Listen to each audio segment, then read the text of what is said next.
بسم اللہ الرحمن الرحیم۔ ابو ہریرہ رضی اللہ تعالیٰ عنہ سے روایت ہے کہ نبی کریم صلی اللہ علیہ وآلہ وسلم نے فرمایا، اللہ تعالیٰ فرماتا ہے، ابن آدم تو میری عبادت کے لیے یکسو ہو جا، میں تیرا سینہ استغنا و بے نیازی سے بھر دوں گا اور تیری محتاجی دور کر دوں گا، اور اگر تو نے ایسا نہ کیا تو میں تیرا دل مشغولیت سے بھر دوں گا اور تیری محتاجی دور نہ کروں گا۔ ابو ہریرہ رضی اللہ تعالیٰ عنہ کہتے ہیں، ہم نے عرض کیا، جنت کس چیز سے بنی ہے؟ آپ صلی اللہ علیہ وآلہ وسلم نے فرمایا، ایک اینٹ چاندی کی ہے، ایک سونے کی، اور اس کا گارا مشک اذفر کا ہے، اور اس کے کنکر موتی اور یاقوت کے ہیں، اور زعفران اس کی مٹی ہے۔ جو اس میں داخل ہوگا وہ عیش و آرام کرے گا، کبھی تکلیف نہیں پائے گا، اور اس میں ہمیشہ رہے گا، اسے کبھی موت نہیں آئے گی، ان کے کپڑے پرانے نہیں ہوں گے اور ان کی جوانی کبھی فنا نہیں ہوگی۔ پھر آپ نے فرمایا، تین لوگوں کی دعائیں رد نہیں کی جاتی، پہلا امام عادل ہے، دوسرا روزہ دار جب وہ افطار کرے، اور تیسرا مظلوم جب وہ بد دعا کرتا ہے، اللہ تعالیٰ اس کی بد دعا کو بادل کے اوپر اٹھا لیتا ہے، اس کے لیے آسمان کے دروازے کھول دیے جاتے ہیں، اور اللہ تعالیٰ کہتا ہے، قسم ہے میری ذات کی، میں ضرور تیری مدد کروں گا، اگرچہ کچھ دیر ہی سہی۔ بسم اللہ الرحمن الرحیم۔ ام المؤمنین حضرت عائشہ صدیقہ رضی اللہ تعالیٰ عنہ فرماتی ہیں کہ میں نے کہا، اللہ کے رسول، اگر مجھے معلوم ہو جائے کہ کون سی لیلۃ القدر ہے تو میں اس میں کیا پڑھوں؟ آپ صلی اللہ علیہ وآلہ وسلم نے فرمایا، پڑھو، اللہم انک عفو کریم تحب العفو فاعف عنی۔ اے اللہ، تو عفو و درگزر کرنے والا مہربان ہے اور عفو و درگزر کو پسند کرتا ہے، اس لیے تو ہمیں معاف اور درگزر کر دے۔ ابو درداء رضی اللہ تعالیٰ عنہ سے روایت ہے کہ رسول اللہ صلی اللہ علیہ وآلہ وسلم نے فرمایا، قیامت کے دن مومن کے میزان میں اخلاق حسنہ سے بھاری کوئی چیز نہیں ہوگی، اور اللہ تعالیٰ بے حیا بد زبان سے نفرت کرتا ہے۔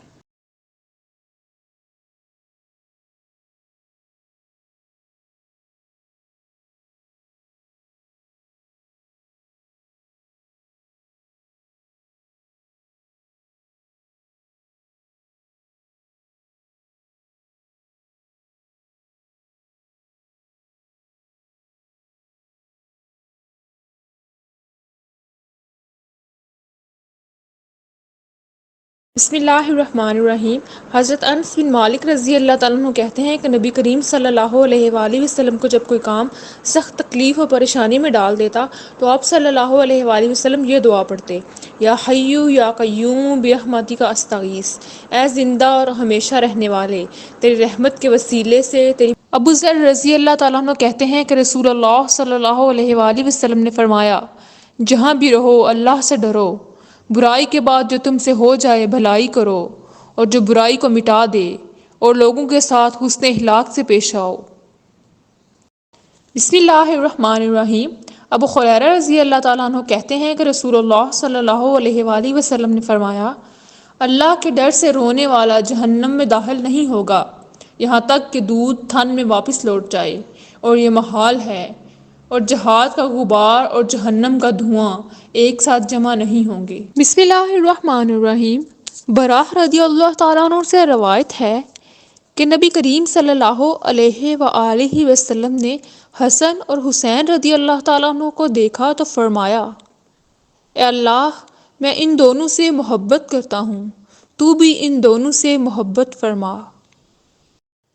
جابر رضی اللہ تعالیٰ عنہ سے روایت ہے کہ نبی کریم صلی اللہ علیہ وآلہ وسلم نے فرمایا، کفر اور ایمان کے درمیان فرق کرنے والی چیز نماز کا ترک کرنا ہے۔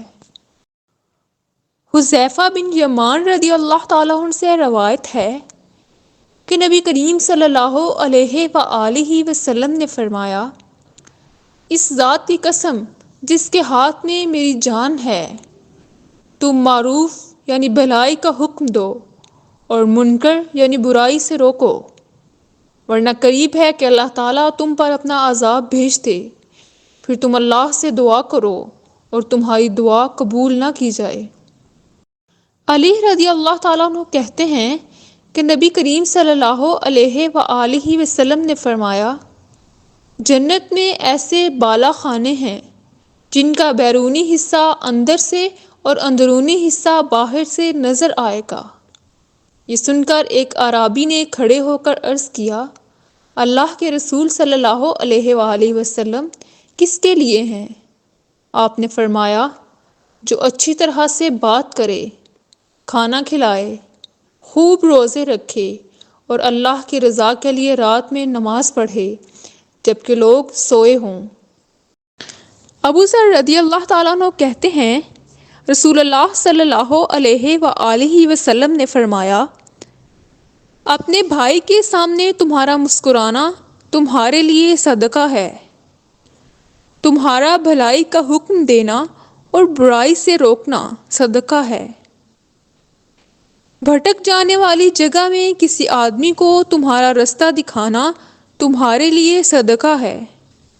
نابینا اور کم دیکھنے والے آدمی کو رستہ دکھانا تمہارے لیے صدقہ ہے، پتھر، کانٹا اور ہڈی کو رستے سے ہٹانا تمہارے لیے صدقہ ہے، اپنے ڈول سے اپنے بھائی کے ڈول میں تمہارا پانی ڈالنا تمہارے لیے صدقہ ہے۔ انس بن مالک رضی اللہ تعالیٰ عنہ کہتے ہیں کہ رسول اللہ صلی اللہ علیہ وآلہ وسلم نے فرمایا، قیامت قائم نہیں ہوگی یہاں تک کہ زمانہ قریب ہو جائے گا، سال ایک مہینے کے برابر ہو جائے گا، جبکہ ایک مہینہ ایک ہفتہ کے برابر، اور ایک ہفتہ ایک دن کے برابر، اور ایک دن ایک ساعت یعنی گھڑی کے برابر ہو جائے گا، اور ایک ساعت آگ سے پیدا ہونے والی چنگاری کے برابر ہو جائے گی۔ ابو بکرہ رضی اللہ تعالیٰ عنہ سے روایت ہے کہ ایک شخص نے عرض کیا، اللہ کے رسول صلی اللہ علیہ وآلہ وسلم، لوگوں میں سب سے بہتر شخص کون ہے؟ آپ صلی اللہ علیہ وآلہ وسلم نے فرمایا، جس کی عمر لمبی ہو اور نیک عمل ہو۔ اس آدمی نے پھر پوچھا کہ لوگوں میں سب سے بدتر شخص کون ہے؟ آپ صلی اللہ علیہ وآلہ وسلم نے فرمایا، جس کی عمر لمبی ہو اور عمل برا ہو۔